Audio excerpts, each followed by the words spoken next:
In the unforgiving landscape of 1880s New Mexico territory, where the desert wind carries both hope and desperation, survival often depends on the kindness of strangers. This is the story of an Apache woman fighting for her life, a lonely rancher, haunted by his past, and the moment when their paths crossed in a confrontation that would change everything. The year was 1883, and the American frontier was a place where justice was often decided by whoever had the fastest gun and the most money. Federal corruption ran deep, particularly in the management of Native American reservations, where supplies meant for starving families were routinely sold to the highest bidder, while children went hungry. If you're ready for a story of courage, redemption, and the power of doing what's right, make sure to subscribe to our channel and hit that notification bell. You won't want to miss how this incredible tale unfolds. The hunt begins. The morning sun cast long shadows across the rugged terrain of the Sangre de Cristo Mountains as Sarah, running bare, pressed herself against the rough bark of a pinnate pine. Her breath came in short, controlled bursts, each exhale barely visible in the crisp October air. The sound of hoofbeats echoed through the canyon below, growing closer with each passing minute. The desert stretched endlessly in all directions, a harsh tapestry of red rock formations, sparse vegetation, and unforgiving terrain that had claimed countless lives over the centuries. Sarah knew this land intimately. Her grandmother had taught her to read the signs of water, to find shelter in the most unlikely places, and to move silently across terrain that would challenge even the most experienced tracker. "She can't have gotten far," came a gruff voice from the valley floor. Apache or not, she's still just a woman. Sarah's jaw tightened at the dismissive tone. These men had been tracking her for 3 days now, ever since she'd escaped from the reservation where corrupt officials had been systematically stealing supplies meant for her people. She'd witnessed the transaction firsthand, watched as sacks of flour, tins of meat, and precious medical supplies were loaded onto wagons, bound for private buyers in Silver Creek, rather than the hungry families who desperately needed them. What made it worse was that she'd been working as a translator for the Bureau of Indian Affairs, trusted by both sides to facilitate communication and ensure fair treatment. That trust had been shattered when she'd discovered the extent of the corruption. Using a camera she'd learned to operate at the Presbyterian Mission School, she'd documented the theft, photographing the illegal sales, and copying documents that proved the conspiracy reached all the way to the territorial capital. The bounty hunters, 5 men led by a scarred veteran named Dutch Morrison, had been hired by the territorial officials to bring her back, dead or alive. The $50 reward on her head had drawn them like vultures to carrion. Morrison was known throughout the territory as a man who always collected his bounties, and he wasn't particular about the condition of his quarry when he brought them in. From her hiding spot behind the gnarled pine, Sarah could see Morrison studying the ground with the practiced eye of a professional tracker. He was a tall, lean man with prematurely gray hair and a jagged scar that ran from his left ear to the corner of his mouth, a souvenir from a knife fight in a Tucson saloon. His cold blue eyes missed nothing, and his reputation for ruthless efficiency had made him the go-to man for jobs that required discretion and violence in equal measure. "Track splits here," Morrison announced, spitting a stream of tobacco juice into the dust. "Jake, you and Tommy take the left fork up toward Devil's Canyon. Billy, you and Red take the right fork along the creek bed. I'll head straight up the ridge toward the old mining road." Sarah recognized the tactical intelligence behind the decision. Morrison was systematically eliminating her escape routes, forcing her toward the open desert, where she'd be most vulnerable. Behind him, 4 other men sat their horses with the casual confidence of predators who knew their prey was cornered. Jake Wilson was the youngest of the group, barely 22, with the eager cruelty of a man trying to prove himself to his elders. Tommy Martinez was a half-breed Mexican who'd turned his back on his own people for the promise of easy money. Billy Harrington was a former cavalry sergeant who'd been dishonorably discharged for excessive brutality against civilian populations. Red O'Malley was an Irish immigrant who'd fled Boston after killing a man in a bar fight and had found a new life hunting human beings across the American Southwest. Each of them had reasons for choosing this dark profession, but none of them had Morrison's cold professionalism. They were dangerous men, but they were also careless in ways that might give Sarah an advantage, if she could stay ahead of them long enough. As the bounty hunters split up according to Morrison's plan, Sarah made her own calculations. The reservation was 20 miles behind her, cut off by Morrison's men. The nearest town, Silver Creek, was 15 miles ahead, through some of the most hostile terrain in the territory. In between lay nothing but desert mesas, and the occasional isolated ranch. She had no allies here. No friends in this harsh land that had been carved up and parceled out to white settlers through a combination of government treaties and outright theft. The Apache people had been herded onto reservations, their traditional way of life systematically destroyed, their children sent to boarding schools where they were forbidden to speak their own language or practice their own customs. Sarah had straddled both worlds, educated in white schools, but raised with Apache values. She spoke English, Spanish, and 3 native dialects fluently. She could read and write, skills that had made her valuable to the Bureau of Indian Affairs, but also dangerous to those who preferred their victims to be illiterate and voiceless. The irony wasn't lost on her that the very education meant to civilize her had given her the tools to expose the corruption that was destroying her people. The camera, the documents, the photographs hidden in her saddlebags, they represented hope for justice. But only if she could stay alive long enough to get them to someone who would listen. She waited until the hoofbeats faded into the distance, then carefully made her way down the opposite slope. The desert stretched before her like a vast, unforgiving sea of red rock and sparse vegetation. The October sun was already climbing toward its midday peak, and she knew the temperature would soon reach punishing levels. Her horse, a sturdy Mustang she'd named Windwalker, was showing signs of exhaustion. They'd been riding hard for 3 days with minimal rest, and the animal was beginning to flag. Sarah knew she'd have to find water soon, both for herself and for her mount. Somewhere out there, she hoped, lay sanctuary. But first, she had to survive the hunt that was closing in around her with each passing hour. The rancher's dilemma 20 miles to the east. Thomas Brennan stood on the weathered porch of his modest ranch house, watching the sun climb higher in the cloudless sky. The drought had been merciless this year, turning the usually green valleys into moonscapes of cracked earth and dying vegetation. His cattle were gaunt shadows of their former selves, and his once reliable water sources had dwindled to muddy pools that grew smaller each day. At 35, Thomas had already lived through more hardship than most men twice his age. The Civil War had stolen his youth, taking him from his family's farm in Ohio to the bloody battlefields of Virginia and Tennessee. He'd returned home, a changed man, carrying wounds both visible and hidden, struggling to find his place in a world that had moved on without him. Emma had been his salvation. A schoolteacher's daughter, with gentle hands and an even gentler heart. She'd seen past the haunted look in his eyes, past the way he sometimes woke screaming from nightmares about Antietam and Gettysburg. They'd married in 1876 and headed west together, drawn by the promise of cheap land and a fresh start. The ranch had been their dream, a modest spread in the shadow of the Sangre de Cristo Mountains where they'd planned to raise cattle and children in equal measure. For a few brief years, it had seemed like the dream might come true. The cattle had thrived, the land had been good to them, and Emma had been pregnant with their first child when the fever took her. The influenza outbreak of 1880 had swept through the territory like a wildfire, killing young and old alike. Thomas had nursed Emma through 2 weeks of delirium and suffering, helpless to do anything but watch as the life slowly ebbed from her body. The baby had died with her, taking with it all of Thomas's hopes for the future. Now, 3 years later, he existed rather than lived. The bank in Silver Creek had been sending increasingly urgent letters about his overdue mortgage payments. The drought had decimated his herd, and what cattle remained were too weak to bring a decent price at market. Most days, he wondered why he bothered to keep going. The isolation didn't help. His nearest neighbor was 12 miles away, and Thomas sometimes went weeks without seeing another human being. The silence was oppressive, broken only by the wind through the canyon walls and the occasional cry of a hawk circling overhead.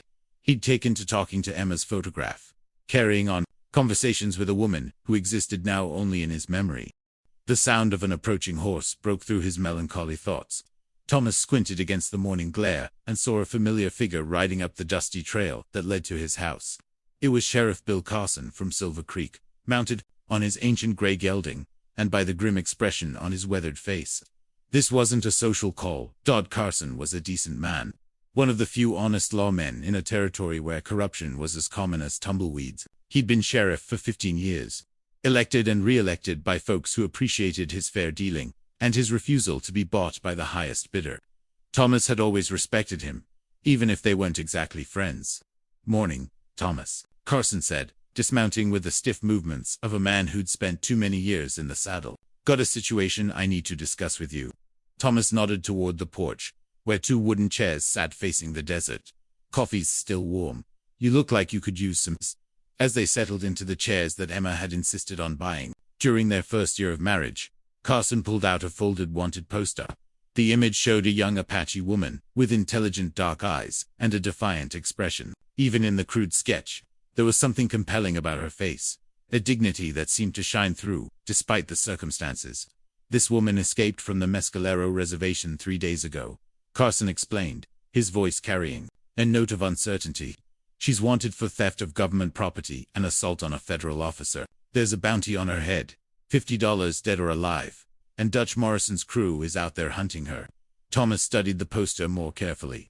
The woman appeared to be in her mid-20s, with the high cheekbones and strong features characteristic of the Apache people. Her hair was braided in the traditional style, and she wore what looked like a simple cotton dress rather than native clothing.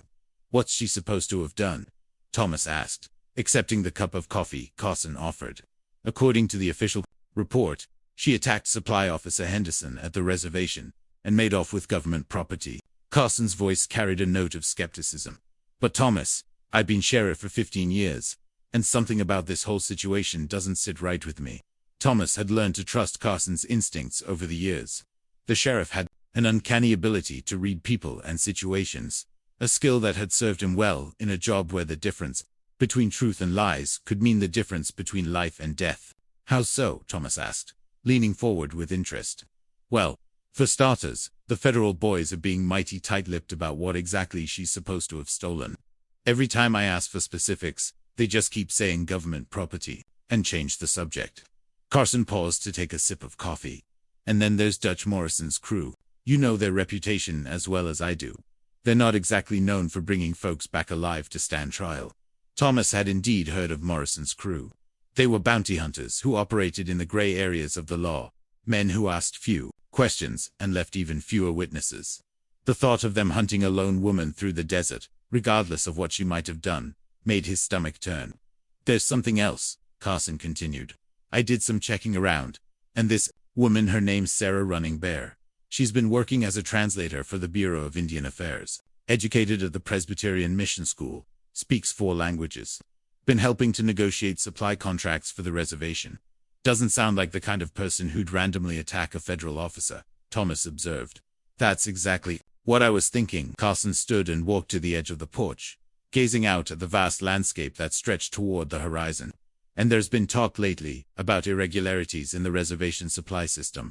Folks going hungry while supply wagons seem to be making extra stops in Silver Creek.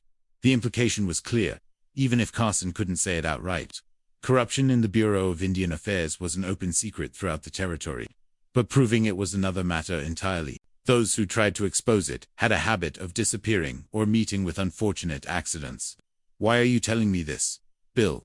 Thomas asked, though he suspected he already knew the answer. Carson turned back to face him, his expression serious. Because if she's heading this way, which she might be given the terrain and the water sources, I want you to know what's coming.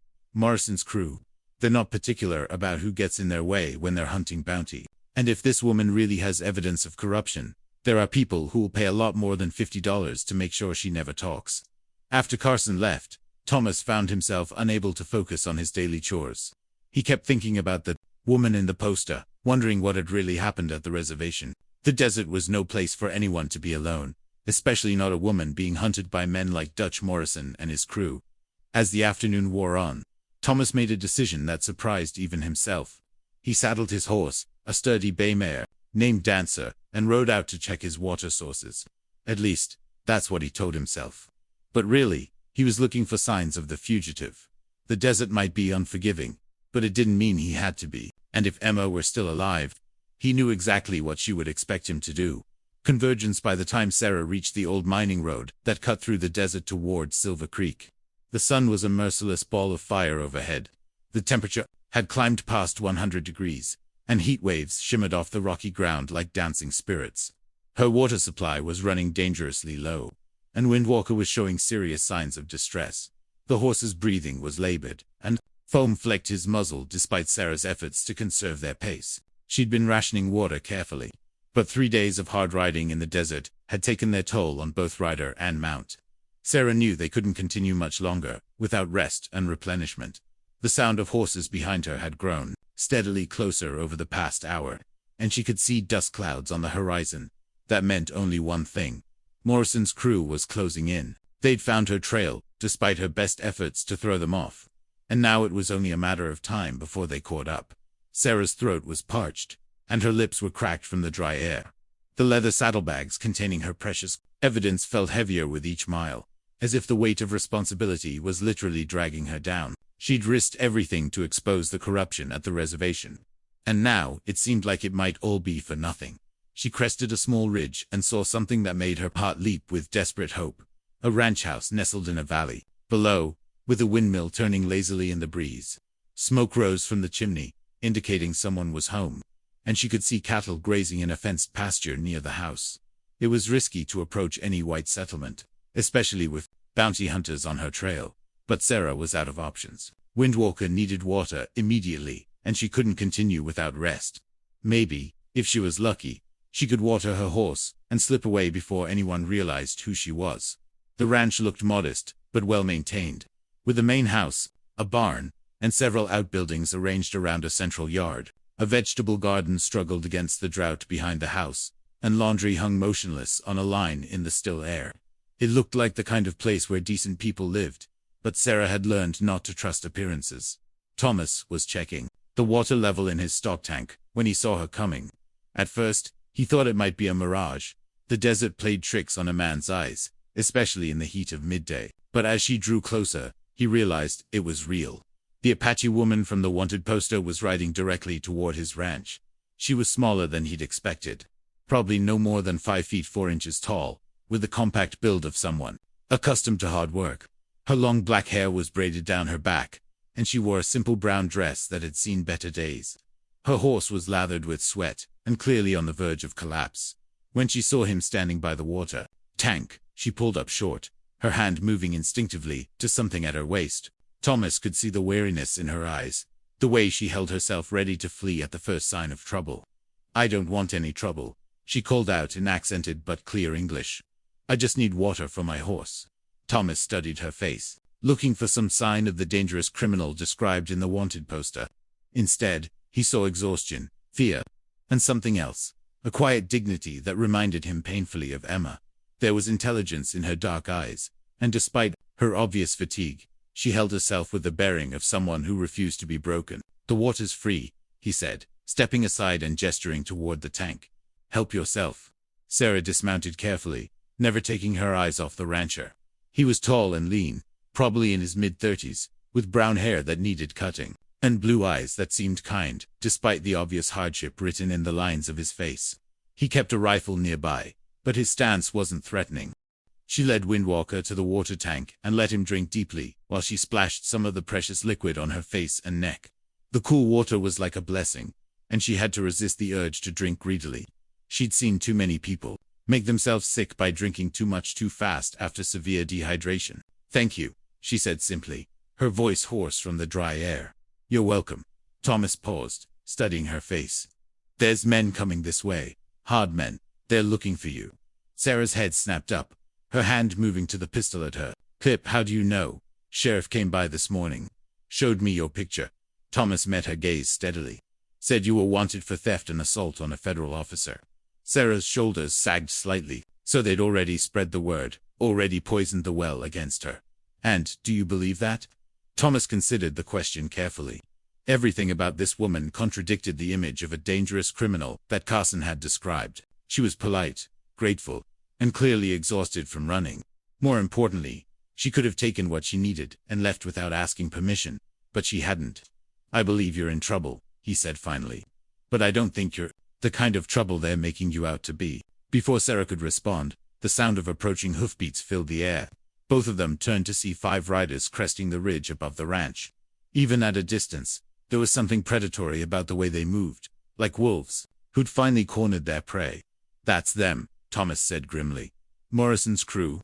Sarah's face went pale. She'd heard stories about Dutch Morrison throughout the territory, stories about men who crossed him and were never seen again, about bounties collected on bodies that were barely recognizable. He was a killer with a badge, and he was coming for her. I should go, she said, already moving toward Windwalker. I won't bring this trouble to your doorstep. But Thomas was already moving, his decision made in an instant that would change both their lives forever. No, he said firmly, stepping between her and her horse. You're under my protection now. No one gets hurt on my land. Not today. Sarah stared at him in disbelief. You don't understand. These men will kill you without a second thought. I'm not worth dying for. Thomas looked at her for a long moment, seeing something in her eyes that reminded him of everything he'd lost and everything he'd once believed in. Every person is worth dying for, he said quietly. And maybe it's time I started acting like the man my wife thought I was. As the bounty hunters rode down into the valley, Thomas stepped forward to meet them, his rifle held ready in his hands. Behind him, Sarah stood frozen, hardly daring to believe that this stranger was willing to risk his life for her. The final confrontation was about to begin, and neither of them knew if they would survive to see another sunrise. When honor matters more than money, Dutch Morrison reined in his horse 20 feet from Thomas's porch, his cold eyes taking in the scene before him with the calculating gaze of a professional predator. The Apache woman stood behind the rancher, her chin raised defiantly. Despite the fear he could clearly see in her dark eyes, Morrison had been hunting fugitives for over a decade, and he'd learned to read people like topographical maps, identifying their weaknesses and pressure points with deadly accuracy. The rancher was scared. Hell, any sane man would be scared, facing 5 armed men, but he wasn't backing down. Morrison recognized the type, decent men who'd been pushed too far, who'd reached that point where principle mattered more than survival.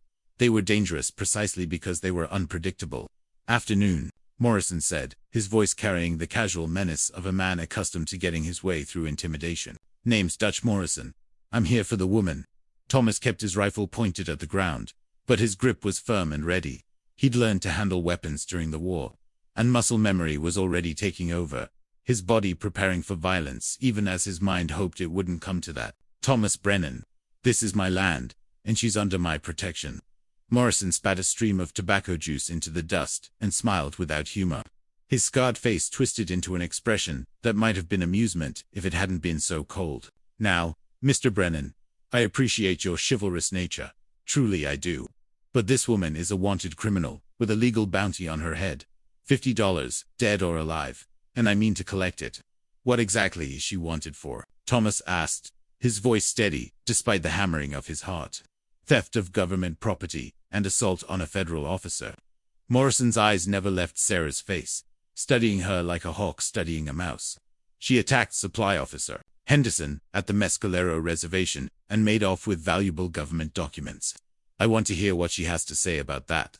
Morrison's smile widened, but it didn't reach his eyes. Mr. Brennan, you seem like a reasonable man. Don't let misguided sympathy cloud your judgment. This woman is a thief and a savage. She doesn't deserve your protection. Sarah stepped forward, her voice clear and strong, despite her exhaustion. I worked as a translator for the Bureau of Indian Affairs. I discovered that Supply Officer Henderson was selling food and medicine meant for my people, selling it to corrupt traders in Silver Creek, while children went hungry and elders died from treatable illnesses. Morrison's expression didn't change, but Thomas noticed a slight tightening around his eyes. That's a fine story, but it doesn't change the fact that you're a wanted woman. Stories don't erase bounties. Where are the documents she allegedly stole? Thomas asked. Sarah patted the leather satchel at her side. Right here. Photographs of the illegal sales receipts, showing how much money was stolen from my people. Correspondence between Henderson and his buyers. Enough evidence to send a dozen men to prison. For the first time since arriving, Morrison's confidence seemed to waver slightly. Behind him, his men shifted nervously in their saddles. Jake Wilson, the youngest of the crew, looked like he was beginning to have second thoughts about the whole enterprise.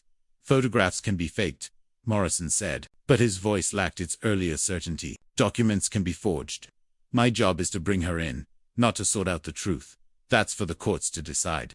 Your job, Thomas said, his voice hardening with each word, is to collect bounties. And you're not collecting this one. Morris' patience was wearing thin. He'd expected this to be a simple pickup, another routine bounty collection. Instead, he was facing a man who seemed determined to die for a woman he'd never met before today. It was the kind of complication that Morrison usually avoided. Mr. Brennan, Morrison said, his tone becoming more threatening. I respect that you're trying to do what you think is right, But there are 5 of us and 1 of you. Don't make this harder than it has to be. Behind Morrison, his men began to spread out in a classic intimidation formation. Billy Harrington, the former cavalry sergeant, moved his horse to the left, while Red O'Malley positioned himself to the right. Tommy Martinez and Jake Wilson remained behind their leader, but their hands were moving closer to their weapons. Thomas looked at Sarah, then back at Morrison. In that moment, he thought of Emma, of the life they'd planned together, of the children they'd never had. He thought of all the times he'd stood by and watched injustice happen because it was easier than getting involved, safer than taking a stand. But he also thought of the woman behind him, of the dignity in her eyes and the quiet courage in her voice. He thought of the children she'd mentioned, going hungry while corrupt officials grew fat on stolen supplies.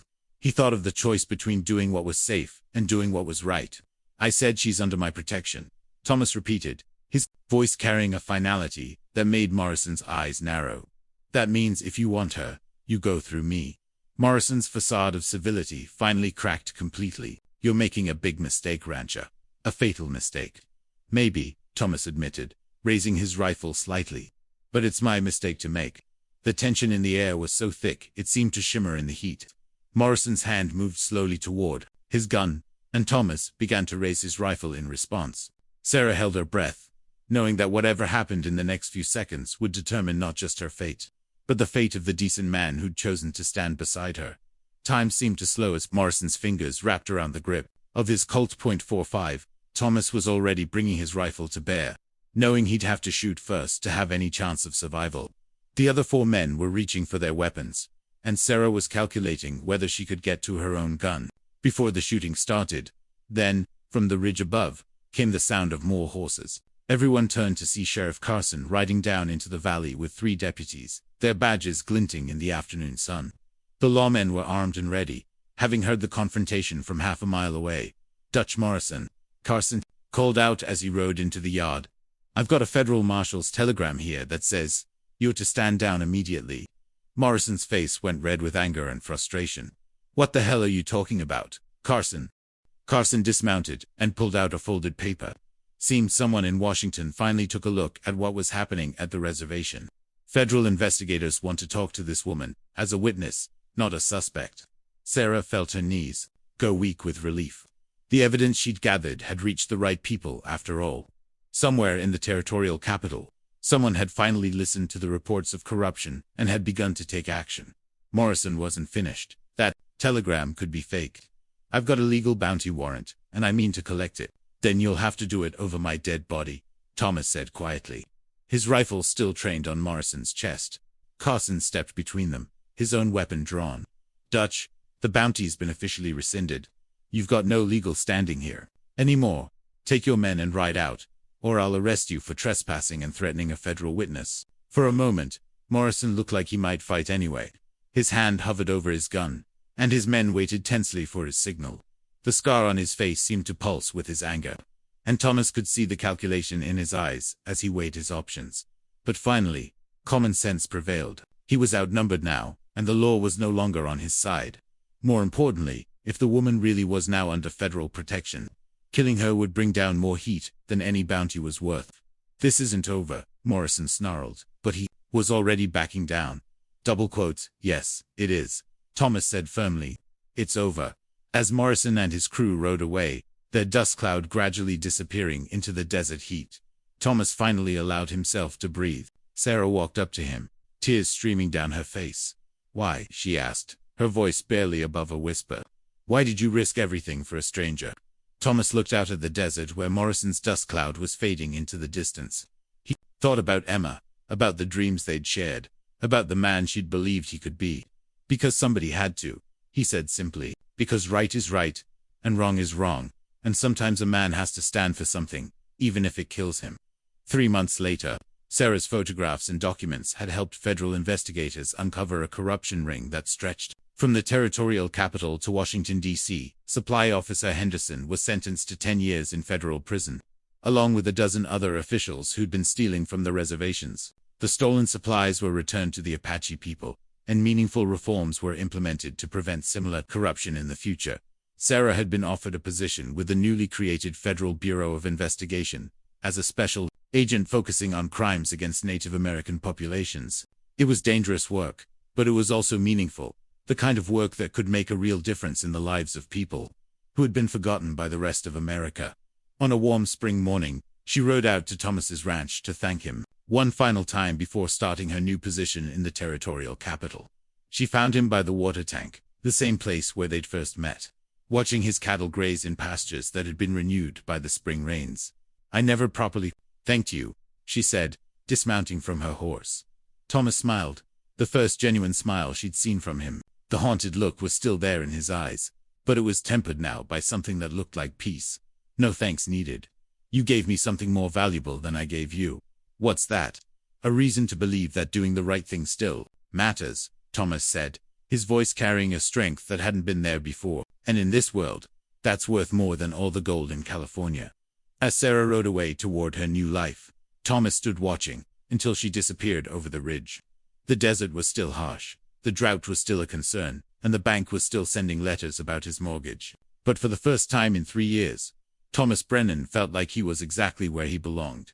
The windmill turned steadily in the breeze, pumping water from the deep well that would sustain his cattle through whatever hardships lay ahead. Emma's photograph still sat on the mantel inside the house, but now it seemed to smile at him rather than reproach him.